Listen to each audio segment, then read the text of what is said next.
going to do a Trump first 100 days mailbag. I know. Been hammering them. Been hammering them over the past month, and I think I've made my points very clear. But, just in case some people are maybe not hearing me correctly or I'm not articulating myself properly, we're going to go through this again. I was actually surprised. I haven't gotten the never going to listen to you again, Chris, emails, which I get from time to time when I go after someone's favorite politician, whether it be left, right, middle, doesn't make any difference. But I did get some, and I'm actually happy. People were quite respectful in their comments. And what I've garnered from their emails is maybe I'm not making myself perfectly clear. I'm gonna point out one email, and again, there's kind of the tone across the ones that I did get from people that were concerned about what I had to say. Basically saying that what I teach on my show is not paying attention to the markets, and trying to predict the markets is an exercise in futility. Yet I've been spending a great deal of time going after Trump's tariffs in relation and how they are affecting the markets. I'm basically saying I can't have it both ways, and that Trump is trying something different than what they're saying. A lot of people say, what globalist elites have dished out for decades, and saying that we don't change this trade, we're going to be essentially screwed as a country. Couple points made. One of my catchphrases is, and it's true, you are what your record says it is. It's Bill Parcells, not me. And they checked off some things here, and this is important. The border, Doge, tariffs. Again, I'll get into that in a second. No new wars. That's good. Dealing with Iran, hopefully permanent tax cuts, inflation easing, and saying that these are all good things. I'm going to break this down. We'll go through point by point by point. First and foremost, let's take a look at Trump's polls right now. And I know I'm going to get them. Oh, you can't trust the mainstream media. You can't trust this. You can't trust that. Series of polls out there has Trump at a lowest 100-day approval rating in 80 years. And this is, again, that one that Trump ripped into that poll, and some of the other ones were lengthy Truth Social post ripping the media and the various different pollsters out there. And he was across the board. He went after New York Times, went after the ABC Washington News poll, went after the Fox News poll. Again, he's saying that he's got the best numbers ever. Okay. Yeah, I'll give it to him. Let's pretend he's right in that one. Here's a poll of just Republicans saying that Trump's not focusing on the right priorities. His approval among independents are down. View of Trump's handling of inflation, tariffs, and economy, basically 35%, which is not good. Now, again, I'm not spiking the football. I'm not going after him, because the reality of the situation has been paying attention to this program. I want the president to do well. I do. Again, you heard this program. Early stages of his presidency, it was like Christmas every day with what was taking place. And I made that perfectly clear. I want to take you back in time, actually. Never forget this. It wasn't like George W. Bush to talk like this, but after he won the second time around against John Kerry, and if you remember this correctly, Kerry, I don't know, they were trying to do some vote manufacturing at night. Remember, Kerry wouldn't concede until the next day. But anyway, Bush gave a speech. I remember him giving the speech, and he said, gave credit to the architect, Karl Rove. And he kind of was puffing his chest out a little bit, saying, he said this, and I'm paraphrasing, but very close, and I remember it. I have political capital, and I am going to spend it. Now, that political capital went away quickly. I was very encouraged with what was going to take place in W's second term. First and foremost, basically reforming Social Security. And we would be in a much different place right now if he was able to get that accomplished. But because of all of the problems in Iraq, he spent all of his political capital there. Again, when faced, Republicans came in and basically told W, no, we can't do Social Security. You don't have the political capital anymore. This is true. It's true. What happened? What happened 2 years into his second term? Pelosi happened. Remember that? Pelosi got the gavel. And I remember even in that, I was embarrassing. George W. Bush went up and kissed her ass. I mean, absolutely kissed her ass when she was the first woman speaker of the House. And he did this lengthy story about Nancy Pelosi and her political family out of Baltimore. I'll never forget that. I was like, huh? But anyway, neither here nor there. Maybe he was trying to, bring in goodwill, but then we all know how that worked out. When you lose political capital, you can't get anything done.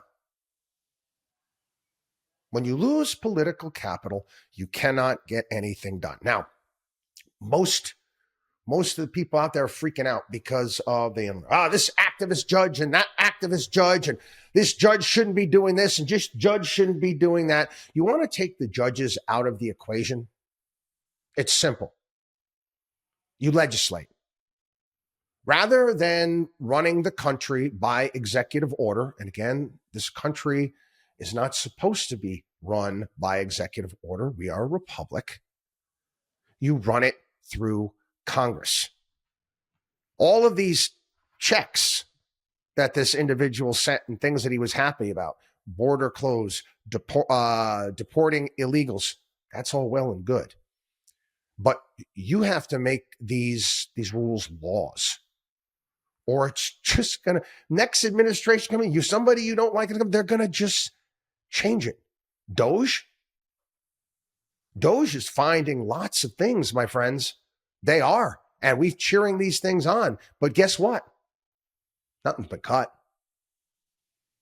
You think stuff has been cut? Oh, it's been pointed out. But I'd like to remind you that Republicans just signed off. Just signed off on that continuing resolution that funded all of these things. So unless these things are written out of any sort of budget bill moving forward, everything that Doge has done it basically amounts to naught. Outside of trimming the government workforce. But again, that capital is still there too. Now, tariffs starting to bring some investment back to the United States. That's the announcements that you're seeing today. You had an announcement by IBM. It was $150 billion here in the United States. I know you may not want to believe this, but these companies were planning on doing much of this anyway. Do you understand? You attract investment back to the United States. It's not because of tariffs. It's not because of tariffs. It's because it's a better place to do business. Case in point, Spain today, Spain, Portugal, part of France, different parts of Europe, massive blackout. Massive blackout. You know what Spain did? Actually, I'm not making this up. I think it was 2 days ago. They were just said, hey, we are the first. This is the first time in Spain's history. All their entire country is running on renewables. Solar, wind, hydro, whatever it may be. Yep, no joke. A couple days after, complete and total blackout. If you're a manufacturing company, do you want to deal with that? Probably not. Probably not. We have a lot of things going for us that make us a very attractive place to set up shop in certain things. Certain things, absolutely. But Other types of manufacturing, not so much. Again, no new wars. Blessing myself. I hope that stays that way. Hopefully, we can get an agreement with Iran. These are good things. Permanent tax cuts. This is part of the problem. Okay, it's part of the problem. What I'm talking about. That to me was, and obviously the budget and cutting spending was priority number one. He just made his job that much more difficult. That much more difficult because of what's taking place with the tariffs. You're losing political capital for what? For what? Now, I want to address the points being made talking about the markets. I'm very clear when it comes to the markets. And I also said time and time again over the course of this month, when these tariffs first hit, I said business will find a way. Markets will eventually recover. They will. But again, having markets drop like they have and as volatile they have, it's not good. It's not good for your popularity by any stretch of the imagination. We all know that. And again, it's not a good look for the United States. Put that aside. This is, again, I've only said it 100 times, but obviously I didn't say it the right way. Take the market and put it aside. My biggest concern is for small businesses here in this country. I said it this weekend. I said it last week. I've said it time and time again. And I made this point clear. Walmart, Target, Home Depot had an Oval Office meeting with the president last week. Big companies can do that. Small businesses can't. They can't. And they're feeling it, for crying out loud. These numbers don't lie. I mean, let's take a look. I mean, story after story out there, small business after small business, certain items right now, you can't even source here in the United States. Certain companies like iron ore, certain things that are very, very, it's not a high margin business by any stretch of the imagination. To build an actual foundry to do that, hundreds and hundreds and hundreds of millions of dollars. Nobody's going to do it here because it's a low margin business. So people's costs are going up when they have to source this from other places around the globe, making it difficult. Farmers right now are flipping out. Basically they're saying it's a full-blown crisis right now. There's the amount of food that we send to China is crushing farmers. And this is what we're getting from the administration. President Trump is ready to bail out American farmers if commodity exports continue to fall, particularly involving pork and soybean sales to China. This is from the agricultural secretary. So what you're saying is, okay, you're collecting these tariffs. You're crushing farmers here in the United States. Then you're going to take those tariffs and you're just going to pay the farmers? That doesn't make any sense at all. At all. And a lot of stories out there talking with American manufacturers and American products. And many of these American companies, they can source 95% of what they do here in the United States. But it's sometimes that 5-10%, which can basically wreck their business when it comes to margins. They don't have a line into the Oval Office. Who is sticking up for them right now? The trucking industry. America's mom and pop truckers in dire straits right now. And again, like I said before, this tariff stuff, Trump loses the lawsuits that are being filed, or there's an injunction filed, making them, quite frankly, unconstitutional. And I believe them to be unconstitutional because it's a tax. It's a tax. Pick up your, I'll grab it. Got it handy all the time. Pick up your Constitution. Okay. It's not the president that can tax. It's Congress that has the power to do this. And stop with this emergency nonsense. Okay. It's not going to hold up in court. It's not. What did I say before? Save Trump. Save Trump. This is what Republicans have to do. That save his presidency. He's got many things going on that I happen to agree with. Hurting small business is, quite frankly, it's not one of them. I'm going to go through a lot of numbers right now. I don't know. Numbers are difficult when it comes here. I want you to pay close attention. This report put together.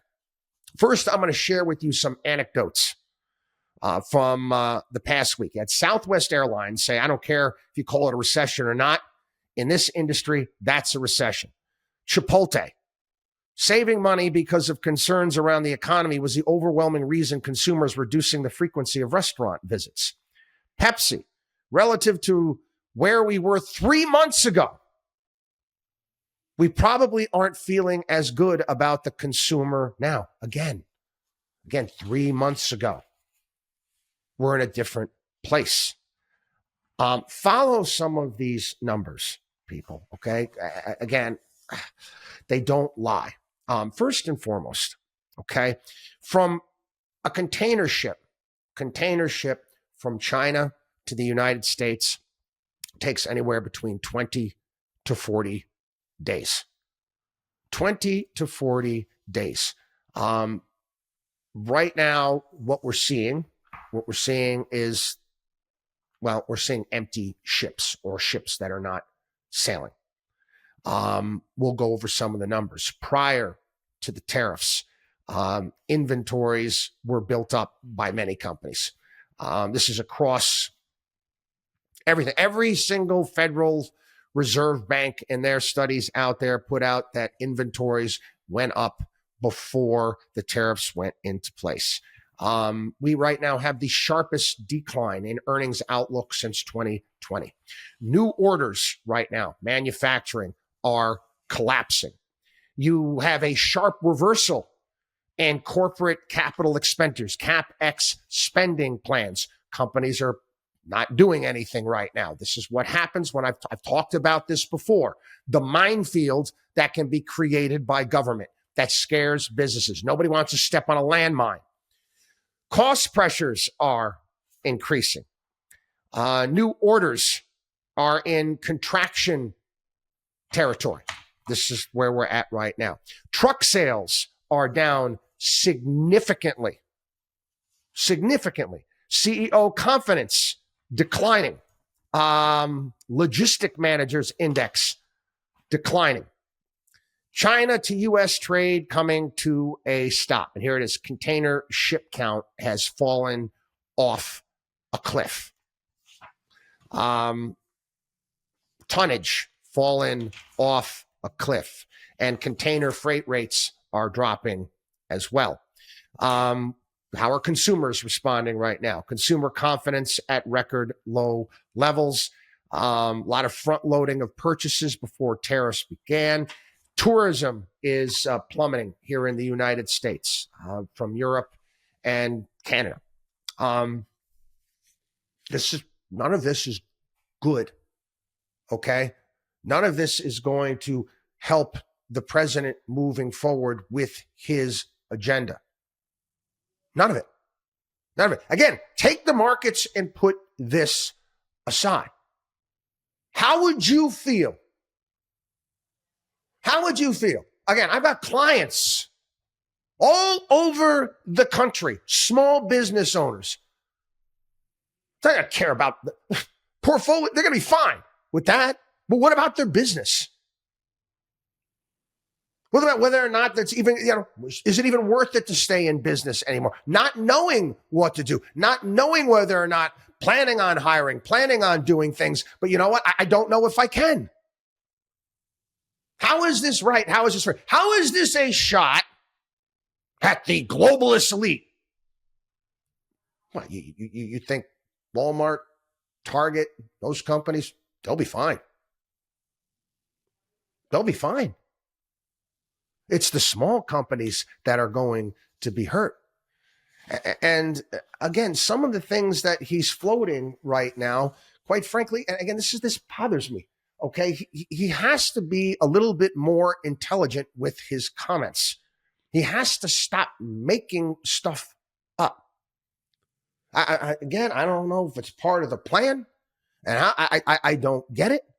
But this idea that tariffs are going to eliminate income taxes. Have you actually play with a calculator, people? Just because it sounds good doesn't make it realistic. I'm going to tell you another quick short story. Back when I was in sixth grade, I've told this story before. Everything I needed to know about politics, I learned in sixth grade. We had class elections every single semester, every 10 weeks.